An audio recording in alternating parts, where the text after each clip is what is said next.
গতকাল গোপালগঞ্জের সেনাবাহিনী এবং জনগণের মধ্যে যে সংঘর্ষটা দেখলাম তাতে ইসরায়েল এবং ফিলিস্তিনির কথা মনে পড়ল। বাংলাদেশ সেনাবাহিনী সাধারণ জনগণের উপর জুলুম এবং নির্যাতন করলো, সেই সাথে গুলি করে কিছু মানুষকে হত্যা করলো।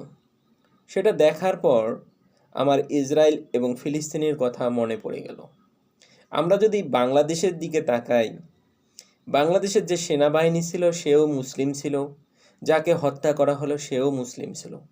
তাহলে আপনি এক মুসলিম হয়ে আর এক মুসলিমকে হত্যা করলেন, অর্থাৎ আপনি যাকে হত্যা করলেন তারা আপনার ভাই, আপনি যাকে মারতেছেন তারা আপনার ভাই।